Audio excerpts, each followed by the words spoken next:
ఇది చాలా దారుణమైన సంఘటన. ధైర్యం ఉంటే మాత్రమే చూడండి.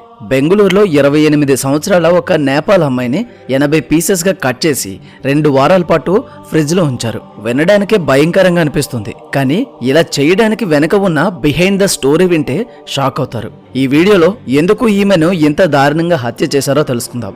దీని వెనుక ఉన్న బిహైండ్ ద స్టోరీ గురించి కూడా తెలుసుకుందాం. అలానే అసలు ఈమె నేపాల్ నుండి బెంగళూరుకు ఎందుకు వచ్చిందో తెలుసుకుందాం. వీడియో మొత్తం చాలా ఇంట్రెస్టింగ్ గా ఉండబోతుంది. స్కిప్ చేయకుండా చివరి వరకు తప్పకుండా చూడండి. అలాగే ఛానల్ని సబ్స్క్రైబ్ చేసుకుని బెల్ ఐకాన్ ఆల్లో పెట్టుకోండి. బెంగళూరులో వయాలి కావాలి అనే ఒక ప్లేస్లో 28 సంవత్సరాలు ఉన్న మహాలక్ష్మి అనే ఒక నేపాల్ అమ్మాయిని హత్య చేసి 80 ముక్కలుగా కట్ చేసి 2 వారాల పాటు ఫ్రిడ్జ్ లో ఉంచారు. అయితే ఈ వయాలి కావాలి అనే ప్రదేశం జనసంచారం లేని ప్రదేశం అస్సలు కాదు. అలానే నేరస్తులు ఉండే ప్రదేశం అంతకంటే కాదు. అది ఒక మంచి ప్లేస్. అక్కడ 90% మంది ఎడ్యుకేటెడ్ అండ్ ఎంప్లాయీస్ ఉండే ప్లేస్. అలాంటి నీట్గా ఉండే ప్లేస్లో ఈమెను చాలా నీట్గా హత్య చేసి 2 వీక్స్ పాటు ఫ్రిడ్జ్లోనే దాచాడు. అయితే ఇంత ఘోరంగా జరిగిన ఈ సంఘటన అస్సలు బయటకు రాకుండా బెంగళూరు గవర్నమెంట్ అండ్ అక్కడి పోలీసులు మరియు అక్కడ ఉండే కొంతమంది ప్రముఖులు మరియు పొలిటీషియన్స్ అడ్డుపడుతున్నట్లు తెలుస్తుంది. కానీ ఇంత ఘోరంగా జరిగితే న్యాయం కోసం అందరూ పోరాడాలి. అందులో భాగంగానే ఈ వీడియో చేస్తున్నాను. మీరు సపోర్ట్ చేయండి. వీడియో లైక్ చేసి మరికొంతమందికి చేరే విధంగా చేయండి. ఈ స్టోరీలో ట్విస్టులు చాలా దారుణంగా ఉంటాయి. ఇన్ని ట్విస్టులు మనం దృశ్యం మూవీలో కూడా చూసి ఉండం. ఇంకా స్టోరీలోనికి వెళ్తే ఈ మహాలక్ష్మి అనే ఆమె నేపాల్ నుండి బెంగళూరుకి ఒక షాపింగ్ మాల్లో వర్క్ చేయడానికి వచ్చారు. కరెక్ట్ గా ఈ స్టోరీ సాటర్డే బయటపడింది. 22 సెప్టెంబర్ 2024న రాత్రి ఒక ఇంటి నుండి భరించలేనంత దారుణంగా చుట్టుపక్కల ఉన్న వారికి స్మెల్ రావడం మొదలైంది. ఆ స్మెల్ ఎంత ఘోరంగా ఉంది అంటే అక్కడే ఉంటే చచ్చిపోతామన్నంత దారుణంగా స్మెల్ రావడంతో వెంటనే చుట్టుపక్కల వారంతా కలిసి ఆమె అంటే మహాలక్ష్మి అద్దెకి ఉంటున్న ఇంటి ఓనర్ కి కాల్ చేసి ఇంటి నుండి దారుణమైన స్మెల్ వస్తుంది, డోర్ నాక్ చేస్తున్నా ఆమె డోర్ ఓపెన్ చేయడం లేదు అంటూ ఓనర్ కి చెప్పారు. వెంటనే ఆ ఓనర్ ఆ ఇంటిని అద్దెకి తీసుకున్న హుకుం సింగ్ అనే వ్యక్తికి కాల్ చేశారు. ఈ హుకుం సింగ్ అనే వ్యక్తిని ప్రతి ఒక్కరూ గుర్తుపెట్టుకోండి. ఆ ఓనర్ ఈ హుకుం సింగ్ కి కాల్ చేసి మీ ఇంటి నుండి దారుణంగా స్మెల్ వస్తుంది అంటున్నారు, ఏంటి అని అడగగా వెంటనే ఆ హుకుం సింగ్, మీరు ఏం మాట్లాడుతున్నారో నాకు అర్థం కావడం లేదు. నేను ఇప్పుడు అక్కడ లేను. ప్రస్తుతం ఆ ఇంట్లో మా చెల్లి ఉంటుంది, కానీ ఆమె నా ఫోన్ కాల్ కూడా లిఫ్ట్ చేయడం లేదు.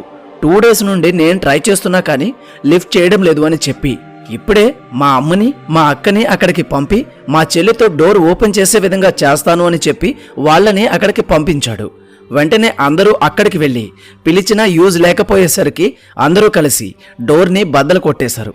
డోర్ ఓపెన్ చేసిన వెంటనే అందులో నుండి వచ్చిన స్మెల్ అతి ఘోరంగా రావడంతో అందరూ పారిపోయారు. కానీ ధైర్యం చేసి మాస్కులు పెట్టుకొని ఆమె అక్క మరియు ఆమె తల్లి లోనికి వెళ్లి చూడగా కొన్ని పురుగులు బయటకు పాకుతూ వెళ్తున్నాయి. వాటిని అనుసరిస్తూ వెళ్ళగా అవి ఫ్రిడ్జ్ నుండి బయటకు వస్తూ కనిపించాయి. అలా వెళ్లి ఫ్రిడ్జ్ ఓపెన్ చేయగా ఆ మహాలక్ష్మి అనే ఆమె బాడీని 80 పీసెస్ గా కట్ చేసి ఫ్రిడ్జ్ లో పడేశారు. ఇప్పుడు ఈ మహాలక్ష్మి వెనుకున్న చరిత్ర లైక్ హిస్టరీ గురించి చూస్తే ఈమెకు పెళ్లి అయింది.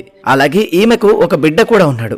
మరియు ఆమెకు 9 నెలల క్రితం తన హస్బెండ్ నుండి డైవర్స్ కూడా అయిపోయింది. అయితే ఈ బిడ్డ తల్లి దగ్గర కొంతకాలం, తండ్రి దగ్గర కొంతకాలం ఉంటాడు. అలానే ఈమె ప్రస్తుతం ఈ బెంగళూరులోనే ఒక షాపింగ్ మాల్లో వర్క్ చేస్తుంది. ఇప్పుడు అంటే ఆఫ్టర్ ఇన్వెస్టిగేషన్ తర్వాత తేలింది ఏంటంటే పోలీసులు వెంటనే ఈమె హస్బెండ్ అని వెళ్లి అడగగా అతడు ఏం చెప్పాడు అంటే, సార్ నేను ఈమెను కలిసి చాలా కాలమైంది, ఆమెకు నాకు ఎలాంటి సంబంధం లేదు అని చెప్పి ఈమె పనిచేసే మాల్లో ఒక వ్యక్తి సెలూన్లో పనిచేస్తూ ఉంటాడు. ఆ వ్యక్తికి ఈమెకు అఫైర్ నడిచింది. ఆ అఫైర్ కారణంగానే మాకు గొడవలు స్టార్ట్ అయ్యాయి, వాటి కారణంగానే మేము విడిపోయాము అని చెప్పాడు. వెంటనే పోలీసులు ఆ సెలూన్లో పనిచేసిన వాడిని కూడా అదుపులోనికి తీసుకున్నారు. ఎక్కడి నుండి అసలు ట్విస్టులు బయటకు వస్తాయి, జాగ్రత్తగా చూడండి. ఈమె ఇప్పటికే పోలీస్ స్టేషన్ లో 3 కంప్లైంట్స్ ని రికార్డ్ చేయించింది. ఒకటి తన హస్బెండ్ వేధిస్తున్నాడు అని, హస్బెండ్ తో డైవర్స్ వచ్చేసిన తర్వాత ఆ సెలూన్ లో వర్క్ చేసేవాడు వేధిస్తున్నాడు అని కేసు పెట్టింది. ఆ తర్వాత వాళ్ళ అక్క పైన కూడా కేసు ఫైల్ చేయించింది. దానితో ఆమెను సొంత వారంతా వదిలేశారు. దానితో ఆమె ఒక్కరితే ఆ ఇంట్లో ఒంటరిగా ఉండడం ప్రారంభించింది. దీనితో ఇప్పుడు ఏకంగా 3 సస్పెక్ట్లు ఈ కేసులో ఉన్నారు. అలానే ఆ బాడీని పోస్ట్ మార్టం చేయగా ఆమె మరణించి 2 వారాలు అయింది అని బయటపడింది. 2 వారాల క్రితం ఇంత దారుణం జరిగితే ఎందుకు కనిపెట్టలేకపోయారు అని అక్కడ ప్రజలంతా వ్యతిరేకించడం ప్రారంభించారు. ఈ టాపిక్ పైన అక్కడ విచారణలు జరుగుతున్నాయి. కానీ ఇప్పటికొచ్చి ఒక్కడిని కూడా పట్టుకోలేదు. దీనితో ప్రజలంతా అక్కడి హోమ్ మినిస్టర్ని చాలా గట్టిగా ప్రశ్నించగా ఆయన ఒక్కటే అన్నాడు, ఈ కేసులో ఈ ముగ్గురే కాదు, అసలైన వాడు ఇంకొకడు ఉన్నాడు, వాడు ఇక్కడ లేడు, వెస్ట్ బెంగాల్లో ఉన్నాడు అని తేల్చి చెప్పేశాడు. ఇప్పటి వరకు విన్న స్టోరీని బట్టి ఆ ఒక్కడు ఎవడనుకుంటున్నారో తప్పకుండా మీరంతా కామెంట్ చేయండి. ప్రస్తుతం అయితే ఇన్వెస్టిగేషన్స్ జరుగుతున్నాయి. ఇంకా ఏం జరిగిందో తెలుసుకునే దానికంటే ముందు ఒక చిన్న టాపిక్ మాట్లాడుకోవాలి. ప్రస్తుత కాలంలో ఉమెన్ సేఫ్టీ అనేది చాలా తక్కువగా ఉంటుంది అనేది నా అభిప్రాయం. ఇంత డెవలప్డ్ స్టేట్స్ అండ్ సిటీస్లోనే ఇంత జరిగితే ఇండియాలో ఉండే చిన్న చిన్న సిటీస్లో ఇంకెన్ని జరుగుతాయో ఆలోచించండి. అయితే ఈ టాపిక్లో అక్కడి ప్రజలు అనేది ఏంటంటే, ఈ అమ్మాయి సరైన మనిషి కాదు, అక్రమ సంబంధాలు పెట్టుకుంది, ఆమె క్యారెక్టర్ కరెక్ట్ కాదు, అందుకే ఇలా జరిగింది అని అంటున్నారు. అయితే ఆమె జీవితం ఏమిటి అనేది ఎవరూ డైరెక్ట్గా చూసింది లేదు. అందరూ వారికి నచ్చిన విధంగా ఫ్రేమింగ్ చేస్తున్నారు. ఒకవేళ నిజంగానే ఆమెకు క్యారెక్టర్ లేకపోయినా కానీ ఇలా హత్య చేయడం ఎంతవరకు కరెక్ట్? క్యారెక్టర్ లేకపోతే ఎవరినైనా సరే హత్య చేయవచ్చా? అలానే ఈమె మన దేశానికి చెందిన ఆమె కూడా కాదు, నేపాల్ నుండి వచ్చింది. ఆమెను ఇలా చేయడం అసలు కరెక్ట్ కాదు. అండ్ ఇలా ఆమె క్యారెక్టర్ని డిసైడ్ చేయడానికి మీరంతా ఎవరు?